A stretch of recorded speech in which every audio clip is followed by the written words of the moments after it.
The Kidnapped King by Ron Roy, Chapter 7. What kind of boat? Josh asked. The water in Indian River isn't very deep, but it's deep enough for a rowboat, Ruth Rose said. Dink thought about the river near Ron's bait shop. They all waded there before. The water was only up to their knees. Yeah, he said, maybe they took Sammy down river in a small boat. When they got to the deep part, they could have put him in a bigger boat and then taken him out to sea, Ruth Rose added. The kids stared at each other. Dink thought about poor Sammy, afraid of noises and animals, tied up in some boat. We have to do something, guys, he said. Let's go see if we can find out more at the bait shop. He ran down the stairs to the kitchen. Ruth Rose hurried after him, with Josh and Pal right behind her. Your mom told us to stay put, Josh reminded Dink. I know, Josh. Dink was scribbling on a pad. I'm telling her where we're going, he said. We will probably be back before she sees us. Come on. The kids cut through the dining room and headed for the back door. Suddenly, Pal barked and began straining on his leash. He pulled until Josh let him have his way.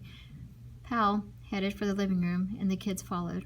I think he smells something, Josh said. Pal had his nose on the rug, sniffing at something small and shiny. It's another piece of glass, Josh said, snatching it away from the dog's nose. This is the third one, Dink said. He looked at the stairs going up to the bedrooms. Sammy dropped one in the room, one down here, and another one on the front steps. Sammy's leaving us a trail, Ruth Rose suddenly yelled. I bet you're right, Dink said. The kidnappers must have brought him down the stairs and out the front door. Come on, let's look for more. The kids hurried out the door and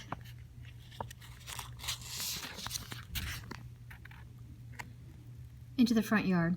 Pal snuffled with his nose along the ground while the kids searched with their eyes.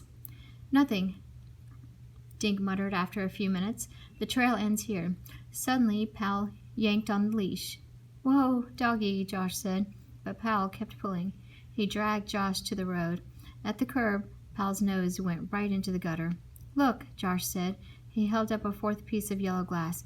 Dink and Ruth Rose ran over. Sammy must have dropped it when the kidnappers loaded him in the car, Ruth Rose said. And I bet the trail picks up again down the river, Dink said. Let's go. With Pal lopping around behind them, the kids hurried down Woody Street. They cut past the elementary school, then crossed the duck walk, way toward the river. Inside his shop, Ron Pinkowski was feeding the bait shiners in one of his huge tanks. Hey, I heard about that boy disappearing, Ron said when he saw the kids. He didn't disappear, Josh said. He was kidnapped. Ron nodded. That's what Officer Fallon said, and they stole one of my rowboats. Can you show us where the boat was? Dink asked. Sure, come on. Ron took the kids outside. Right over there, he said, pointing to a line of upside-down boats along the riverbank. There was an empty space between two of the boats. They broke my padlock and took a pair of my brand new oars, too. Thanks, Mr. P, Dink said. The kids hurried over to the row of boats and searched for yellow glass. Pal sniffed the ground for a few seconds, then flopped under a tree and closed his eyes. The kids examined the ground where the boat had been. They didn't find any glass at all.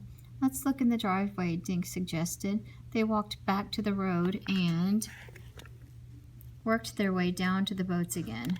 Josh found a nickel, but there wasn't a piece of yellow kaleidoscope glass anywhere. That's weird, said Dink. If Sammy left a trail back at my house, why didn't he drop another piece of glass when he got there? Maybe he ran out of glass, Josh said. Ruth Rose shook her head. How could that be? He took all the yellow glass, remember? You know, Dink said, something about the yellow glass is bugging me. Why did Sammy have leave a yellow trail? Why not red or blue? Well, he had the colors in separate large little piles, Josh said. So maybe he just grabbed the closest pile and it was yellow. Ron Pikowski walked over. "What are you kids looking for?" he asked. Dink explained about the trail of yellow glass. "You didn't see any, did you?" "Nope, just that tassel thing, and I gave it to Officer Fallon." "Did you hear a car last night?" Ruth Rose asked. Ron grinned. "The way I snore, a tank could drive down here and I'd snooze right through it." "Let's go back and see if Mom is home," Dink said. "She might have found out something." "Thanks, Mr. P."